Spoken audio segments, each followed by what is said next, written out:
Sandrine, je te remercie infiniment d'être ici. Je te laisse maintenant la parole. Merci beaucoup. Déjà, bonjour à tous. Merci Mickaël pour l'invitation aujourd'hui. Donc effectivement, moi je vais vous parler de burn-out et un petit peu de ce qu'on entend derrière ce mot-là qui est devenu beaucoup présent aujourd'hui. Il faut qu'on arrive un petit peu à mieux cerner ce qui est autour du burn-out. Et puis après, je vous parlerai un petit peu de pistes de prévention autour de ça. Et j'ai essayé d'appliquer ça pas mal dans le champ du rugby. Juste avant de commencer, je voulais faire une rapide présentation. Alors en soi, c'est pas très important, mais c'est juste pour expliquer. Ça va vous permettre de comprendre aussi certaines de mes références dans mes travaux. Donc moi, j'ai fait une thèse avec une autre fédé à l'époque où la CIFRE ne se faisait pas. Donc ça a été sous un autre format de contrat, mais j'ai travaillé avec la fédé de hand qui a financé ma thèse. Et ensuite, je suis arrivée à Grenoble. Et depuis que je suis à Grenoble, en fait, j'ai continué mon axe de recherche sur le burn-out sportif, mais j'ai aussi développé des travaux en psychologie organisationnelle. Donc ça rejoindra un peu les remarques de Grégoire sur l'apport de la psychologie organisationnelle, sur certaines thématiques qui touchent au sport de haut niveau, qui finalement vont rencontrer un peu les problématiques qu'on peut rencontrer aussi dans le domaine professionnel. Et vous comprendrez que le burn-out en est une. Alors, pour commencer, donc, Mickaël nous a dit, voilà, il faut que ce soit des présentations scientifiques. Donc, je vais, pour le contredire un peu, j'ai commencé par faire une revue de presse. Et tout simplement, j'ai tapé dans mon navigateur Burnout Rugby et j'ai regardé un peu ce qui ressortait. Et en fait, du coup, ça va permettre de se dire, pourquoi est-ce qu'on s'intéresse au burn-out dans le rugby ? Est-ce que c'est une réalité, ça ? Donc, la première chose que j'ai trouvée, c'est un joueur arrête sa carrière victime d'un burn-out. Et puis, d'autres sources avec quand même pas mal de journaux, d'articles qui ressortent sur la dépression, des joueurs qui ont des burn-out aussi, qui arrivent. Et donc, on se dit, OK, donc c'est une réalité dans le rugby. Et c'est même un constat alarmant. Alors là, j'ai repris une interview de Romain qui dit, en fait... et c'est assez édifiant, je trouve. En fait, on est dans un système où c'est tellement exigeant que la seule solution qu'on a finalement pour récupérer un petit peu, c'est de se blesser. Chose que Maëlys avait également dit, donc voilà, je ne savais pas qu'elle serait là aujourd'hui, mais avait également dit, c'est-à-dire que finalement, des fois, pour les sportifs, qui sont dans ces milieux ultra exigeants, finalement, la blessure, des fois, ça peut aussi être quelque chose de positif. Est-ce que ça permet de faire une pause ? Il y a des chercheurs aussi qui ont regardé si, justement, les confinements n'avaient pas aussi été un moyen de récupérer pour les sportifs. Donc, voilà. Alors, ce constat alarmant, il s'associe à des dérives. Du coup, je suis tombée aussi sur cet article d'un joueur de rugby dont on a dit qu'il avait fait une pause parce qu'il était en burn-out. Et en fait, quand on regarde, il a démenti, non, en fait, j'ai une tendinite. Je ne suis pas en burn-out. Ou d'autres choses, par exemple, comment est-ce qu'on évite le burn-out physique ? Alors, moi, je me suis dit, spécialiste du burn-out, le burn-out physique, c'est intéressant. Bon, c'est intéressant, je confirme, je vais vous le dire tout à l'heure. Et donc, tout ça, ça va nous questionner sur, déjà, la première chose, c'est de quoi est-ce qu'on parle quand on parle de burn-out ? Il y a quelques années de ça, puisque c'était il y a quelques années de ça, quand j'ai commencé ma thèse, je devais expliquer en arrivant, voilà, pourquoi le burn-out, je vais justifier pourquoi on s'y intéresse, quand j'arrivais en Pôle Espoir, expliquer aux entraîneurs, voilà, ça c'est quelque chose qui existe, mais on ne connaissait pas trop. Aujourd'hui, à l'inverse, on en entend parler plus que de raison du burn-out. Donc moi, depuis des années, je travaille autour de la caractérisation de ce syndrome. Pendant longtemps, je me suis appuyée sur la définition qui est aujourd'hui dans la littérature scientifique, la définition la plus reconnue, la plus utilisée. Ça date de travaux assez anciens.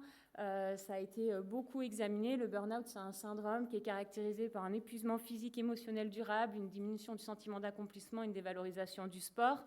Comment est-ce que ça s'illustre ? Donc, fatigue physique et émotionnelle, c'est une fatigue qui est constante, même après du repos et de la récupération. C'est pas juste sur de l'entraînement, je suis fatiguée, ce qui pourrait être plus entendable. C'est vraiment le fait qu'on n'a plus d'énergie. Donc, c'est vraiment ça qui est au centre. Sur la partie diminution du sentiment d'accomplissement, c'est vraiment, je commence à douter.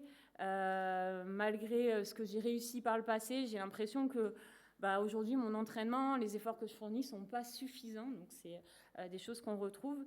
Et enfin, la dévalorisation du sport, qui, elle, est vraiment caractérisée par le fait de je me désintéresse carrément de mon sport.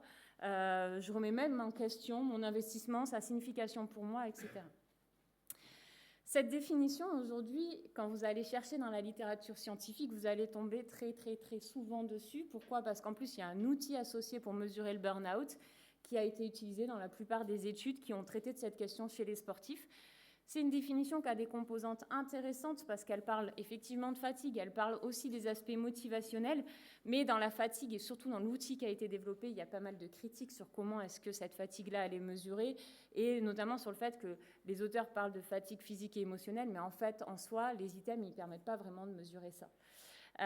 Et donc, cette définition, pour moi, elle ne fait pas assez la part sur les aspects fatigue qui sont importants, notamment dans notre domaine sportif, où c'est intéressant de se poser la question, est-ce que ma fatigue, elle est physique, est-ce qu'elle est cognitive, est-ce qu'elle est émotionnelle, parce que ce n'est pas la même chose.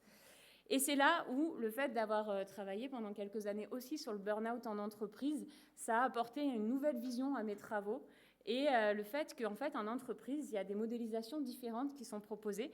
Il y a plus de variété que dans le sport où il y a une vision un peu unique qui est véhiculée dans la littérature scientifique. Et notamment les travaux de Chirom qui, lui, va vraiment nous dire, OK, le burn-out, il va cibler l'épuisement, il va vraiment nous dire, mais cet épuisement, il s'illustre vraiment sur nos 3 catégories de ressources et d'exigences. C'est-à-dire les ressources, c'est ce qu'on a à disposition pour faire face, et les exigences, c'est ce qu'il y a dans notre contexte qui va arriver sur nous. Donc lui, il nous dit vraiment, voilà, le burn-out, c'est vraiment cet état d'épuisement qui résulte d'une exposition prolongée à un stress, à des exigences émotionnelles physiques intenses sur le lieu de travail. Et il décline ça en 3 dimensions, la fatigue physique, donc le manque d'énergie, qui va renvoyer un peu à ce qu'on avait vu nous dans le contexte sportif. La lassitude cognitive, c'est intéressant, c'est le fait que j'arrive plus à me concentrer, j'arrive plus à... si on met ça dans le contexte sportif, c'est ouais, la stratégie, je me rappelle plus là, j'arrive plus, je sais plus ce qu'il faut faire, etc. Et l'épuisement émotionnel qui va s'illustrer vraiment sur cet aspect aussi relationnel. D'ailleurs, j'arrive plus à gérer mes relations émotionnelles avec les autres. Et ça, c'est intéressant. Alors, là, on a 2 visions. Moi, j'avais travaillé un peu à proposer un outil qui essayait d'intégrer un peu ça. Il n'était pas parfait, cet outil, mais il a été validé en français dans le contexte sportif. Mais récemment, dans la psychologie organisationnelle, il y a un outil qui a été proposé et qui reprend en fait toutes les limites des 2 visions, parce qu'en fait, dans le contexte professionnel, il y a ces 2 visions qui s'opposent aussi. Et cet outil, il est vraiment intéressant, et je pense que pour le contexte sportif, il va vraiment apporter, dans le sens où la définition du burn-out de cet outil, elle met bien en avant le côté à la fois énergétique, à la fois le côté motivationnel, et c'est ce qu'on retrouve quand on a des sportifs qui sont en burn-out, c'est à la fois cet épuisement, c'est genre je suis vidée, je peux plus, mais aussi ce côté j'ai plus envie. Donc ça, c'est intéressant. Et du coup, il est aussi intéressant parce qu'en fait, il va nous dire, OK, dans le burn-out, il y a des symptômes principaux, et puis il y a ce qui est associé à ces symptômes principaux, et qui va être aussi super intéressant.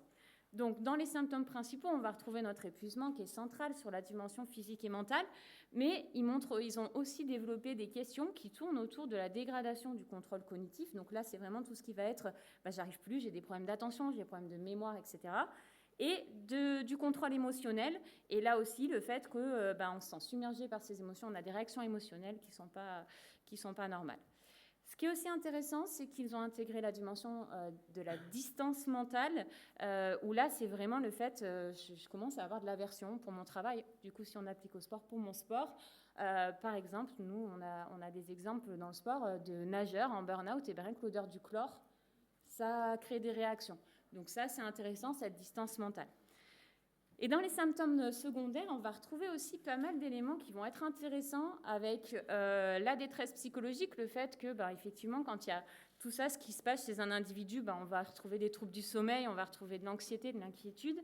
Et puis, les plaintes aussi psychosomatiques qui vont être associées avec des problèmes intestinaux, maux de tête, tout ce qu'on peut retrouver dans les tableaux du stress. De toute façon, le burn-out, c'est lié aussi à ça.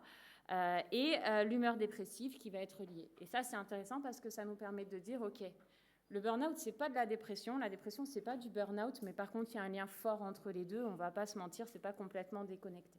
OK ? Donc, pour la définition, cette modélisation-là, elle est intéressante. On est en train de travailler, nous, à Grenoble, sur la validation de cette modélisation dans le sport. On est en train d'adapter l'outil.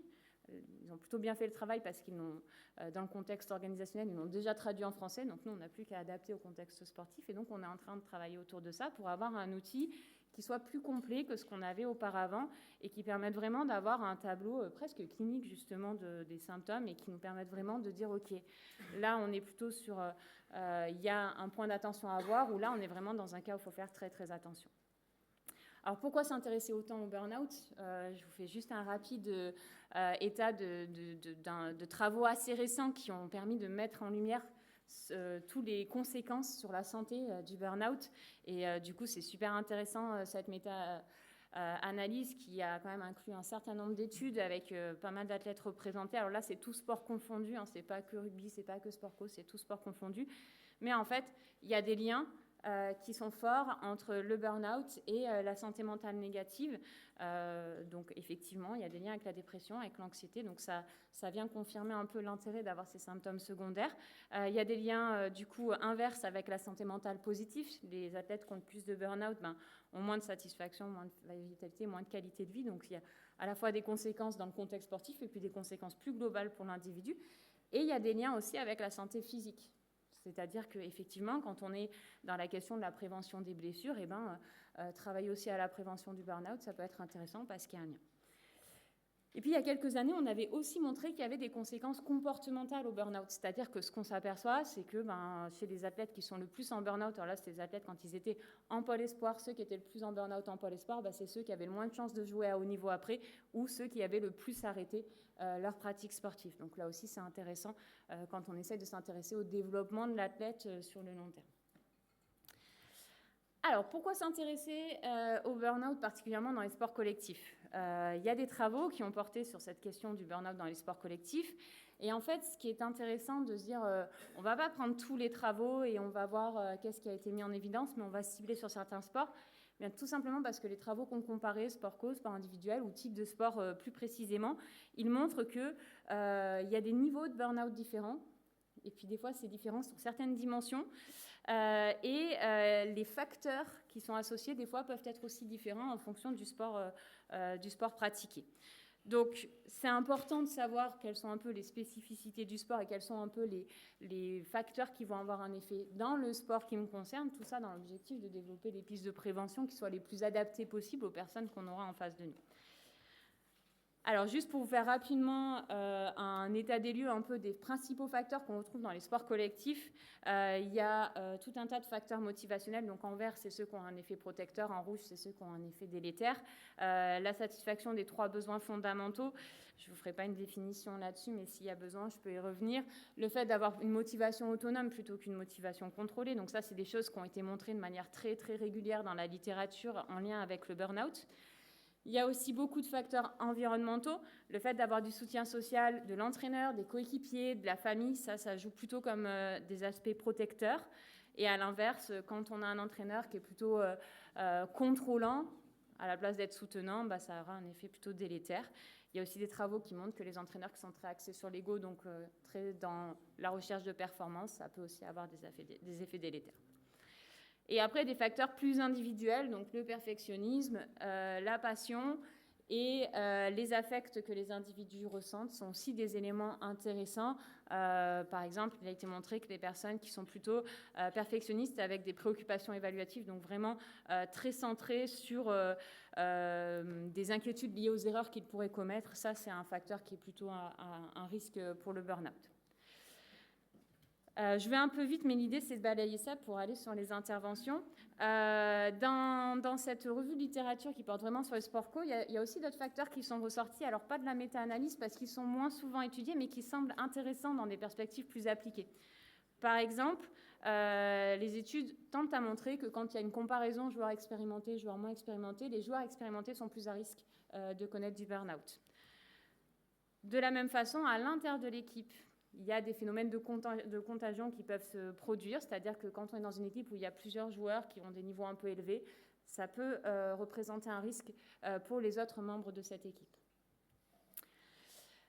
Les études qui ont comparé en fonction du statut montrent que généralement dans les sports co, les remplaçants sont plus à risque de burn-out que les titulaires, ce qui pourrait être contre-intuitif par rapport à la charge de jeu, etc.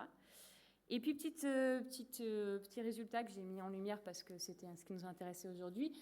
il y a des études qui ont regardé en rugby, et notamment il y en a une qui a mis en évidence que, en fonction du poste de jeu en rugby, il y a plus de risque de burn-out, les arrières seraient plus à risque que les autres. Alors, à prendre avec des pincettes, puisqu'il n'y a qu'une étude, mais c'est des choses qui ressortent, c'est-à-dire que le poste pourrait aussi avoir une influence. Alors, ma connaissance du rugby étant limitée, j'ai du mal à faire des hypothèses sur pourquoi.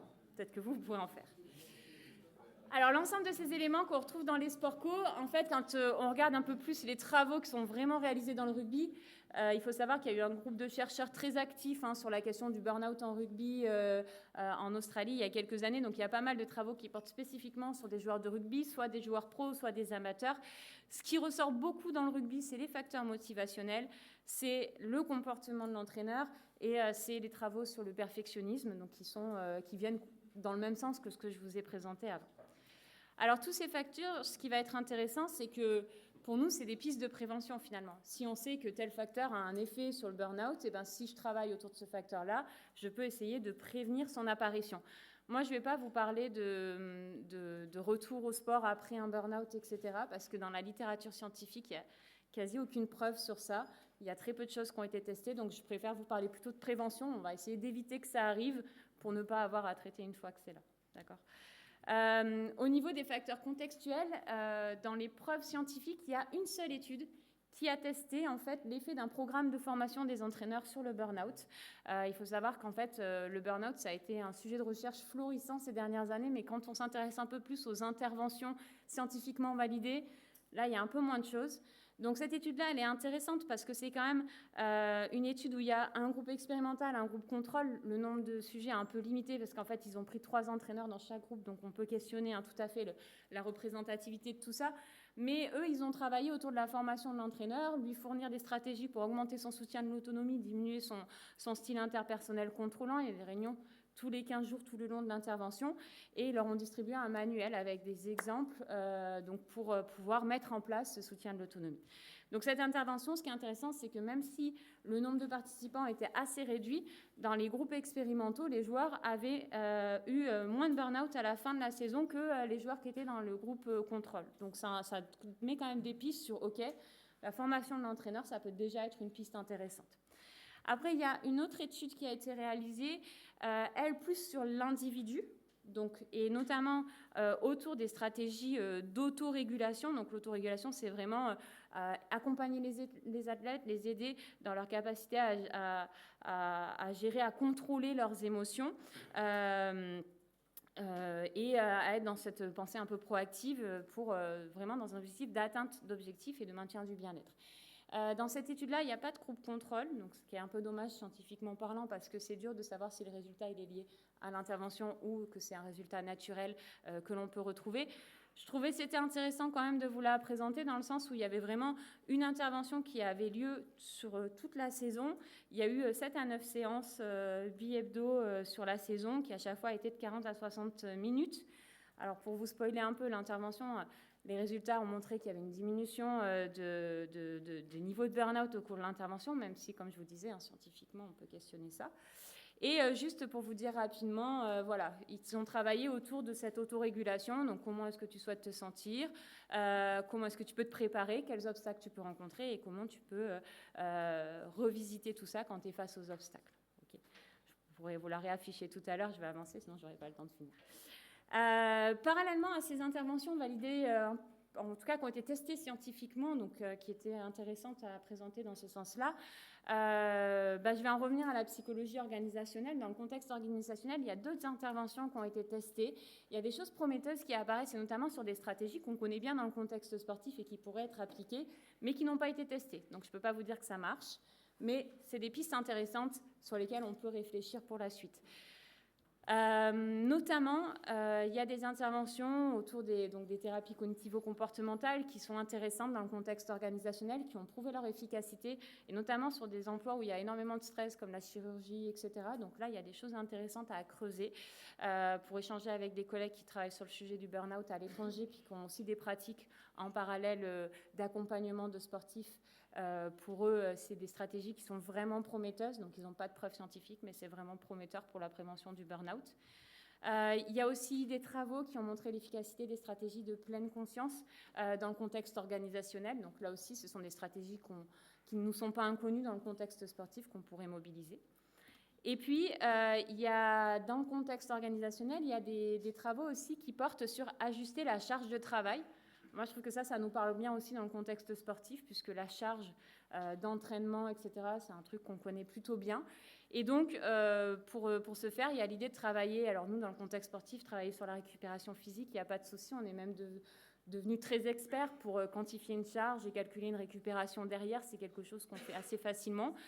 Mais moi, ce que je voulais mettre un peu la lumière, c'est sur la récupération mentale. Alors, sur le site de la FFR, j'ai trouvé la petite affiche récap sur les stratégies de récupération des athlètes. Je la trouve super, parce qu'il y a des choses intéressantes, nutrition, hydratation, sommeil. Donc ça, c'est effectivement des stratégies de récupération qui scientifiquement sont validées. Mais je ne vois pas trop apparaître la stratégie de récupération mentale. Donc l'idée, c'était ici de vous proposer un petit peu de réfléchir autour de cette récupération mentale. Depuis un petit moment sur Grenoble, on travaille autour de cette question-là. Si on devait définir la récupération mentale, moi, je vais m'appuyer sur un modèle théorique. Après, on pourrait questionner le fait que ce modèle, il n'est pas complet, etc., et qu'on pourrait ajouter des visions autres. Mais c'est la capacité de se déconnecter mentalement des activités liées au sport pendant les périodes de repos. Et donc, cette déconnexion, elle implique de ne pas penser aux exigences et aux tâches sportives lorsqu'on est dehors, en dehors de sa pratique. Alors, est-ce que ça, c'est une réalité dans le rugby ? Je suis tombée sur un article co-signé par un certain Michael Campo, dans laquelle je retrouve un extrait d'entretien sur le détachement cognitif du rugby et qui montre qu'en fait, donc là, bon, c'est le cas d'un rugbyman qui n'avait pas pris de vacances, etc. Là, il prend des vacances et il a switch off. Donc ça, c'est vraiment le mot-clé de cette récupération mentale, le switch off. Du coup, il explique derrière que ça lui a fait vraiment du bien, à la fois physiquement, mais aussi mentalement. Donc c'est une piste, je pense, intéressante. Alors du coup, je voulais finir juste sur les quelques tips parce que j'aime bien finir sur un peu des applications. Sur la récupération mentale, ce qu'on peut essayer de travailler avec les athlètes, c'est penser et parler de choses différentes du rugby quand on n'est pas au rugby. Ranger les affaires, ne pas laisser traîner les crampons au milieu du salon, comme ça évite qu'à chaque fois qu'on rentre, on pense au rugby. Donc ça, on range ça dans le placard. S'éloigner si c'est possible du stade, c'est-à-dire que, alors je vous expliquerai après, nous on a travaillé avec des hockeyeurs de Grenoble qui habitent à côté de la patinoire. Du coup, tous les matins, ils passent devant. Donc là, l'idée, c'est de dire, OK, si je vais me balader ou si je vais faire mes courses, j'essaye d'aller ailleurs, que je ne passe pas devant la patinoire. Rencontrer d'autres personnes, parce que des fois, quand on est sportif de très haut niveau, en fait, nos amis, ils sont dans ce sport. Et donc, quand on va boire un verre, on continue de parler de ce sport, etc. Donc, on n'arrête jamais. Et puis, c'est de se trouver d'autres activités intrinsèquement motivantes. Alors là, vous pouvez laisser libre cours à votre imagination. Il y a plein de choses qu'on peut faire. Et juste pour vous finir définitivement, ces stratégies-là, on les a testées dans le cadre d'un pré-test avec un étudiant de master à Grenoble avec le club de hockey de la ville. Et on avait des résultats très prometteurs statistiquement parlant. Ces résultats-là ne seront jamais publiés parce qu'on a un petit souci d'utilisation de la machine qui nous a aidé à donner les conseils. Mais en tout cas, on a des premières preuves intéressantes sur ces stratégies-là. Et donc, on va essayer par la suite de retravailler autour de ça pour essayer de valider ces stratégies scientifiquement parlant. Voilà. Je vous remercie.